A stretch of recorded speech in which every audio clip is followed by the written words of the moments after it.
What message could be so important that an ancient people decided to write it across the floor of a desert, so vast that the words, or perhaps the pictures, could only be read from the heavens?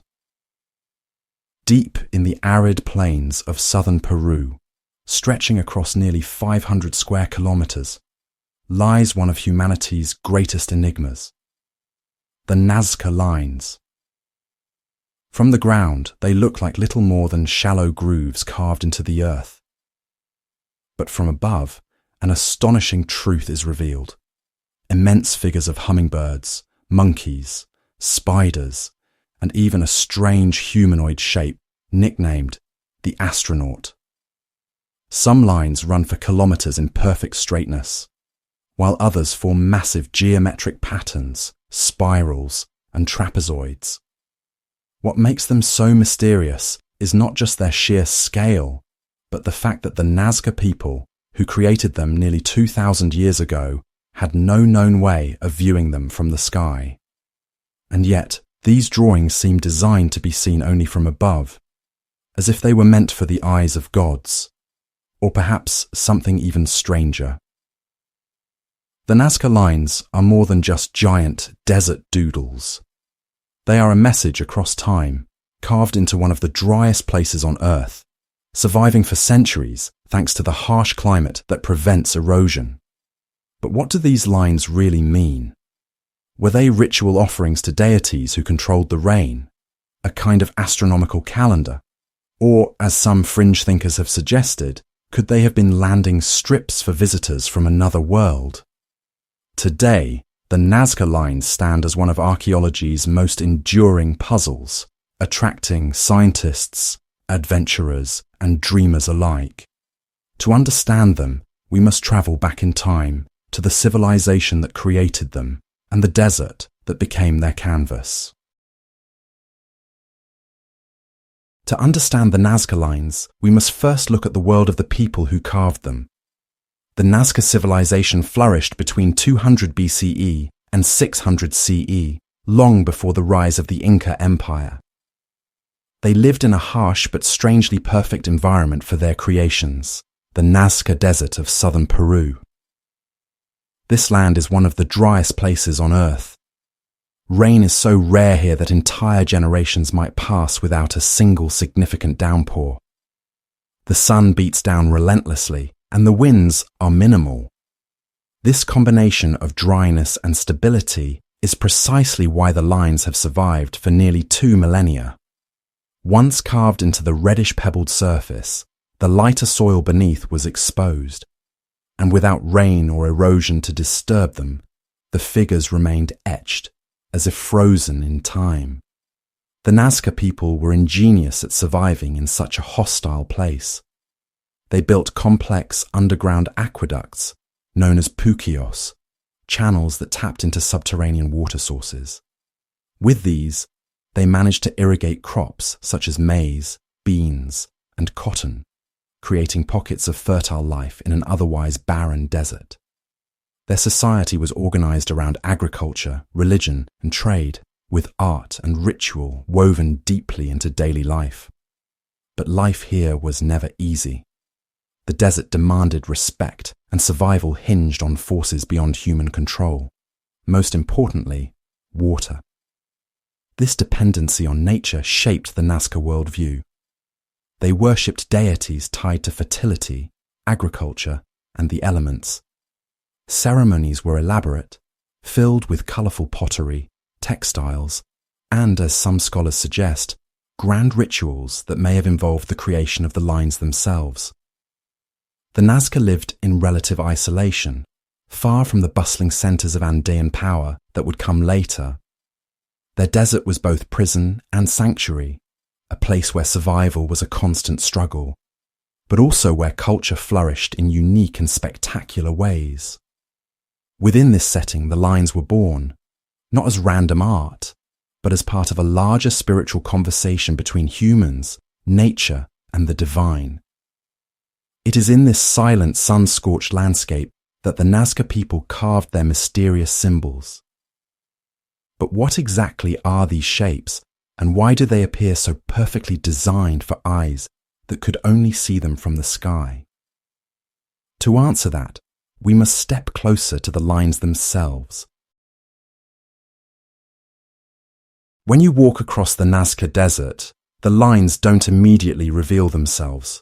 At ground level, they appear as shallow furrows in the earth, no more than 10 to 15 centimeters deep. But from above, the desert suddenly transforms into a vast canvas filled with colossal artworks. Archaeologists have identified over 800 straight lines, 300 geometric shapes, and at least 70 figures depicting animals, plants, and mysterious beings.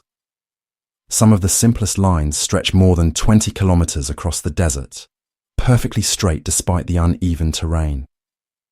The geometric forms include vast triangles, spirals, trapezoids, and rectangles that sprawl over hills and valleys with astonishing precision.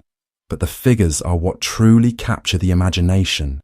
A monkey with a spiral tail stretches across 90 meters of desert floor. A hummingbird, elegant and delicate, extends 93 meters in length, its wings spread as though frozen mid-flight. There is a spider, a condor, a lizard, a whale, and even a strange figure with large round eyes and an upraised hand that modern observers call the astronaut. Some of these shapes are so large that they can only be fully seen from hundreds of meters above the ground. And that is where the central mystery lies. How did the Nazca, with no evidence of flight technology, design such vast and accurate images that could only be appreciated from the sky? Even the construction is puzzling. The lines are created by removing the top layer of reddish-brown stones, exposing the lighter-coloured soil beneath. This technique is simple, yet the sheer scale of the figures required careful planning and organisation. Scholars believe the Nazca may have used ropes and wooden stakes as rudimentary tools to map out their massive designs, but the precision still leaves many astonished. The questions multiply the longer one looks. Why were some shapes made animals and others purely geometric? Why do the lines run in such vast straight directions, cutting across valleys and hills as though ignoring the natural landscape? Were these giant drawings ritual offerings, astronomical charts, or messages meant to be seen by gods, or perhaps by someone coming from the sky? To answer this, we must dive into the daily life of the Nazca people and understand how their spiritual needs might have driven them to carve messages into the earth itself. To unravel the meaning of the Nazca Lines, we need to step into the shoes of the people who created them. Life in the Nazca Desert was a delicate balance between ingenuity and dependence on forces far beyond human control. Every harvest, every drop of water, was a matter of survival. In such an environment, religion and ritual were not luxuries, they were essential. The Nazca were deeply spiritual, their worldview shaped by the harsh desert and the precious rivers that carved through it. Water was life, and the gods who controlled it had to be honoured, appeased, and called upon. Many scholars believe the Nazca Lines were part of this religious dialogue. The vast geometric shapes may have been ceremonial pathways, walked during processions and rituals. Imagine priests and villagers moving in slow, rhythmic patterns along lines that stretched for kilometers, their footsteps transforming the desert into a stage for prayer. The animal figures might also carry symbolic power. The hummingbird, for instance, was associated with fertility and renewal. The monkey and the spider could be linked to water and rain, both vital for survival. These images may not have been intended to be seen in the way we understand art today, but rather to be experienced, their power activated by ritual, dance, and offering. Some archaeologists suggest the lines also had astronomical purposes, aligning with solstices, stars, and planetary movements. For a society so dependent on seasonal rains, tracking the heavens was more than science, it was survival. Looking up at the clear desert sky, the Nazca may have felt an intimate connection between the stars above and the lines they carved below. The daily life of a Nazca farmer was harsh but filled with meaning. When the rains failed, desperation grew.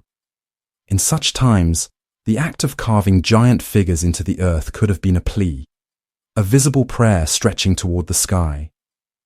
Each line might have been a bridge between humans and the divine, a way of saying, "See us, hear us, give us life." And yet, for all the ritual and symbolism, the precision of these lines raises another question. How did the Nazca achieve such accuracy without aerial views or modern surveying equipment? To explore that, we must turn to archaeology and science, which have worked tirelessly to decode the secrets of these desert drawings. For decades, archaeologists and scientists have tried to uncover how the Nazca Lines were made, and, perhaps more importantly, why. The first real modern discovery came in the 1920s, when pilots flying over southern Peru noticed strange patterns etched across the desert floor. Later, in the 1940s, German mathematician Maria Reich devoted her life to studying the lines, mapping their layout, and proposing that many of them served as a kind of astronomical calendar, aligning with solstices and star movements. The method of construction, while simple in principle, required extraordinary organization. By scraping away the dark, iron-rich stones that cover the desert surface, the Nazca revealed the lighter soil beneath, creating high-contrast designs that are still visible today. Studies have shown that stakes found at some of the sites indicate they used ropes and simple geometry to achieve straight lines and accurate proportions. With teamwork and patience, the Nazca could have scaled their designs without ever needing to see them from above. But what about the purpose? Scholars have offered several grounded explanations. One theory is astronomical, that the lines and shapes correspond to celestial events, helping mark seasonal changes crucial for agriculture. Another is hydrological. Some trapezoids and spirals may point toward underground water sources or mark sacred springs, connecting the lines directly to the Nazca's most precious resource, water. There is also the ritual theory. Archaeologists have found evidence that people walked along the lines, not just observed them. Broken pottery and offerings discovered nearby suggest ceremonial activity. In this view, the lines weren't made to be seen from the sky at all, but to be experienced on the ground, perhaps as ritual pathways walked during prayers for rain and fertility. Modern technology has only deepened our understanding. Satellite imagery, drone surveys, and 3D mapping have revealed hundreds of previously unknown figures hidden beneath the desert's surface. These discoveries suggest that the Nazca culture may have been even more invested in these creations than we once thought, expanding their designs across centuries. Science has given us many tools to decode the Nazca Lines, showing that they could be made with nothing more than ropes, stakes, and collective effort. Yet even with these explanations, the mystery remains. Why go to such immense lengths to carve images that seem almost designed for the sky? That lingering sense of the impossible has fueled some of the most imaginative and controversial theories in modern history. For all the careful studies and reasonable explanations, the Nazca Lines remain fertile ground for more imaginative and sometimes outrageous theories. Perhaps the most famous comes from Erich von Däniken, author of the 1968 bestseller Chariots of the Gods. In his view, the desert drawings were not ritual pathways or astronomical guides, but something far more extraordinary: landing strips for alien spacecraft. Von Däniken pointed to the vast, straight lines and trapezoidal shapes, noting how they resemble modern airport runways when seen from above. To him, the animal figures were not religious symbols, but signals, giant markers carved into the desert to guide visitors from another world.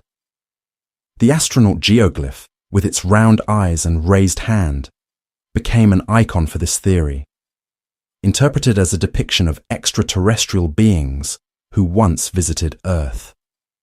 Others have expanded on this line of thought, suggesting that the Nazca Lines could be evidence of a lost advanced technology, or even attempts by ancient people to communicate with cosmic beings. Some fringe researchers have proposed that the Nazca might have used hot air balloons to view their work from above, creating a form of primitive aerial navigation. A handful even suggest the lines encode complex mathematical or extraterrestrial knowledge far ahead of its time.